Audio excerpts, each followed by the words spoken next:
What's up, everybody? Day 22 of the World Cup is in the books. Another day of the round of 32. We only have today and tomorrow before we head into the round of 16 this Saturday. So enjoy the round of 32 while you can. Today, couple of games on paper. We kind of knew the results heading into it. However, this matchup, Portugal-Croatia, very juicy matchup. But before we get into this game, lots of discussions to be had on the Portugal-Croatia game. Let's start with Spain and Austria. So we have Spain ranked second, taking on Austria ranked 24th. Coming into it, Spain, they finished first in Group H with a 2-1-0 record for 7 points. For Austria, they finished second in Group J with a 1-1-1 record for 4 points. Pretty unanimously, everyone picked Spain to win this game. I picked Spain. I'm sure you did as well. The only way Austria were going to get anything out of this game, I think, was via extra time or penalties, and to keep it very low scoring. It got started off really well for Spain. Always important to get that first goal. Oyarzabal would score in the 36th minute to make it 1-0 for Spain. We head to the second half. Porro would score. I guess it's Spanish, so Porro. You got to roll the R, I think. Double R in Spanish, roll the R. Porro would score in the 66th to make it 2-0 for Spain. And then to cap it off in the 89th, Oyarzabal would score a second of the day to make it 3-0 for España. And that is how this match would end. As expected, Spain advancing. For Austria, it was kind of a miracle that they got into this position into the round of 32. But they did their best. I think the problem with Austria is they don't really have a striker. They don't really have someone that can put the ball in the back of the net. It was kind of the theme this tournament.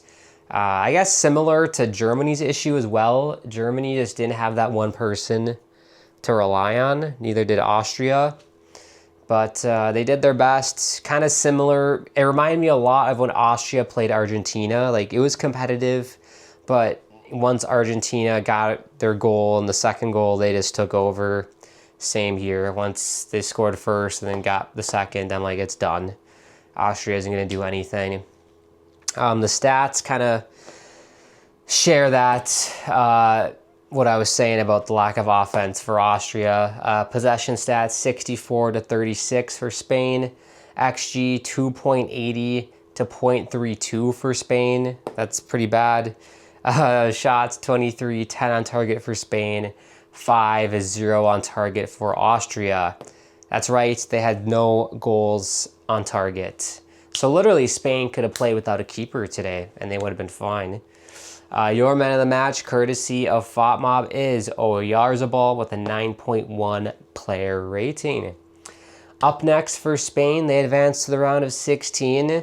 I'll spare you of who they're playing before, after. I'll share with you who they're playing after we talk about the Portugal-Croatia game. I don't want to spoil it again, but if you can read, you know who they're playing. And then for Austria, they are, of course, eliminated from the tournament. Pretty good tournament, I think, for Austria.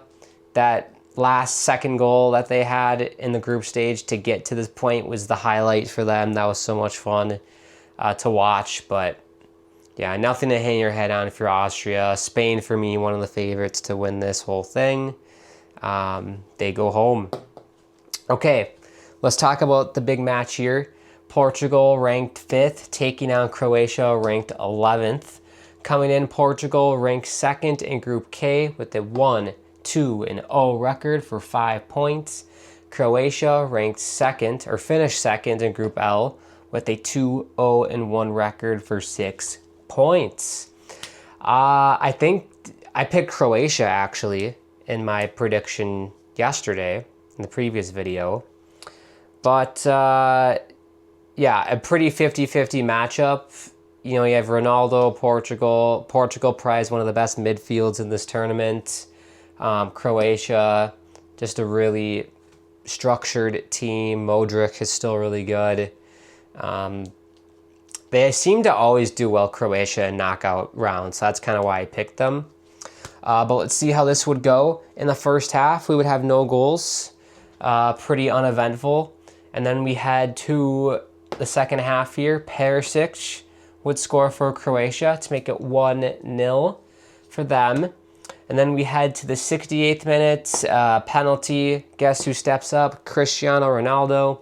He, of course, would bury it, so we're equalized 1-1. And then we get to some very dramatic moments here at the end of this match. In the 90+4 minute, I believe it was Leao down the left wing, just a peach of a cross, puts it in the box.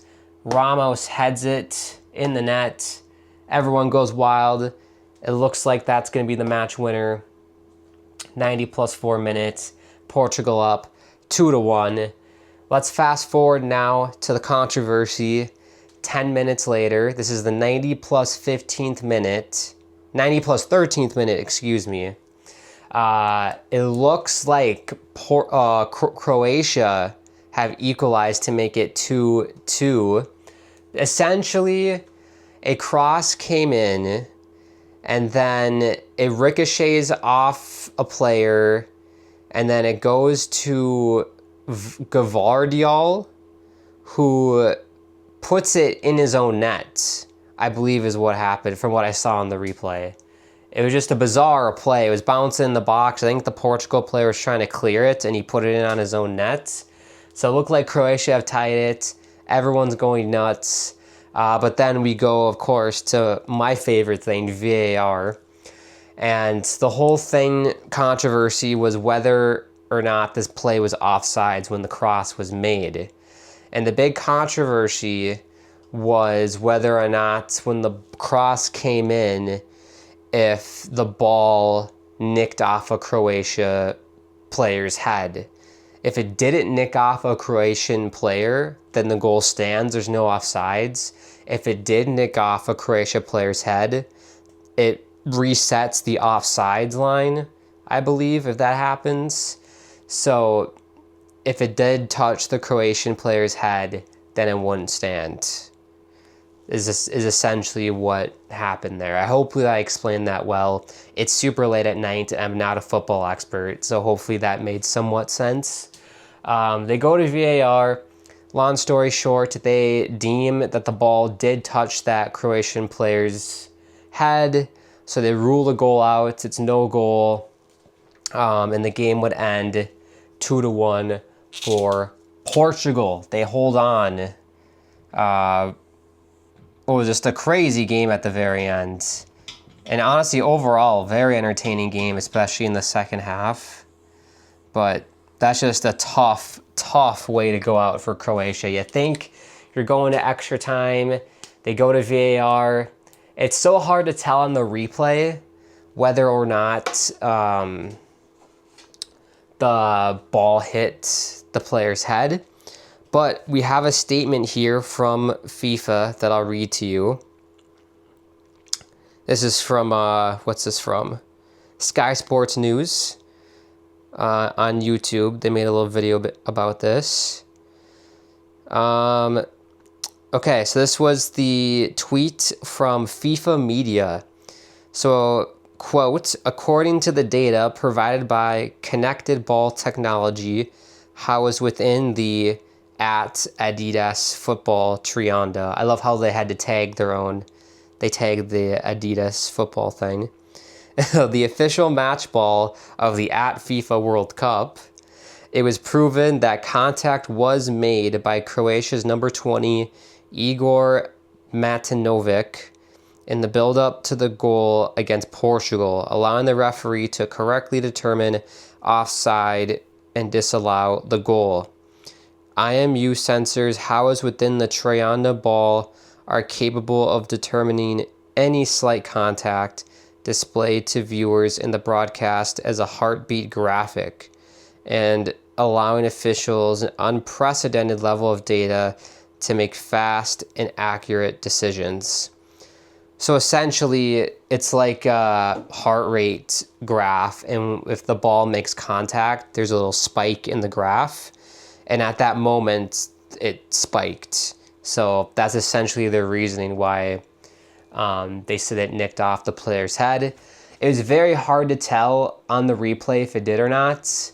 I honestly couldn't tell if it did. But I mean, if the data and the tracker says it did, then I'm gonna buy it. I'll believe it. But just a very, very, I mean, I feel so bad for Croatia. Just an absolutely brutal way to go out in what was a fantastic game. Honestly, I would have loved to have seen this game gone to extra time and just to see what would have happened. It would have been fantastic football. But if you're Portugal, you breathe a sigh of relief. You know, you get the late goal, you advance, you do enough to advance, and yeah, just unbelievable game, just a crazy game. The stats in this one, possession stats 60-40 for Portugal, XG of 2.20 to 1.34 for Portugal, shots 15, 3 on target for Portugal, 13, 6 on target for Croatia. Very good stuff from Croatia in terms of shots on target. Your man of the match, courtesy of FOTMob, is Leao with an 8.2 player rating. With this victory, up next for Portugal, I can reveal it now. Since they win, they will take on Spain on July the 6th. Spain taking on Portugal on July the 6th. Should be a fantastic game. The two countries that border each other on a map. That'll be fun. Good rivalry. I'm probably going to pick Spain. They just look too good right now. I think Portugal this tournament have not impressed me. One win in the group stage. And then this game was hairy. Granted, it was Croatia. But I just think Spain, to me, have looked the better side throughout this tournament. But, I mean, you got Cristiano Ronaldo, you got Bruno Fernandes, Leao's been balling out. But you got Lamine Yamal in Spain. He looked really good in the game today. Cucurella also looked good as well. Obviously, Oyarzabal, brace. So that should be an all-time game. That should be a really, really good one, Spain-Portugal. But I'll probably pick Spain. But you let me know your thoughts in the comment section down below.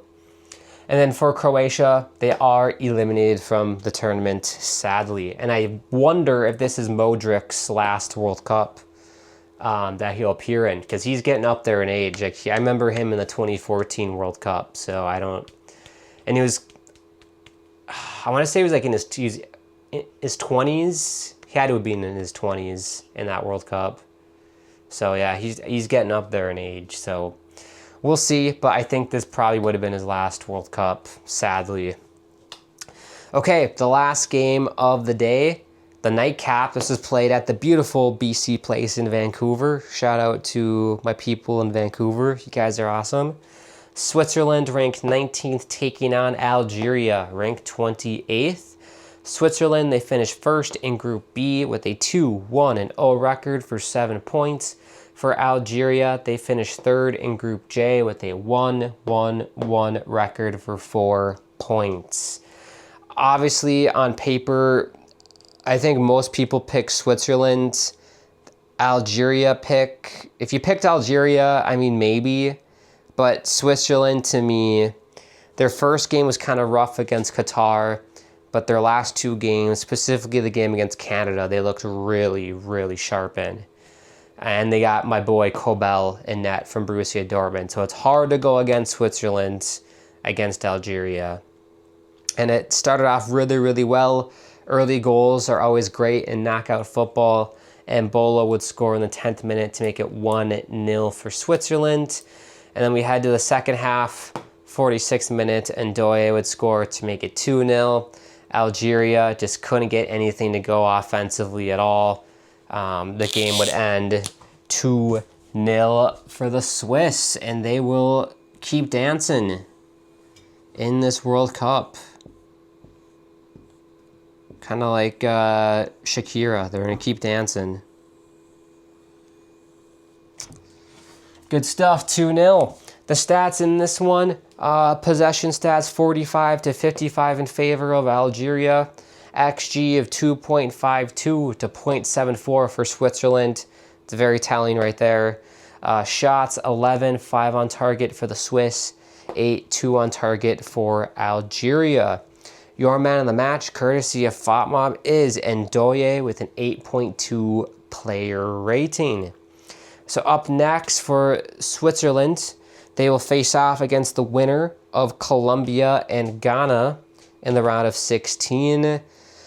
I'm assuming Colombia is going to win that game. That'd be quite an upset if Ghana somehow won. So I'm going to guess it's Switzerland and Colombia in the round of 16. For that matchup, that's going to be a 50-50 matchup in my opinion. I might go with Switzerland. That might be an upset pick, but I think I would go with the Swiss. I really like what they're doing this tournament. And it's hard to go against Kobel. Such a great keeper. And then unfortunately for Algeria, they join Austria and Croatia. And they're heading home because they're eliminated from the tournament. We can all sing the song now. I'm going home to the place where I belong. Do do do do do do do. I'm going home. They're all going home. Very sad. I feel really sad for Croatia. That's gonna take a long time for them to get over that. That's just so tough.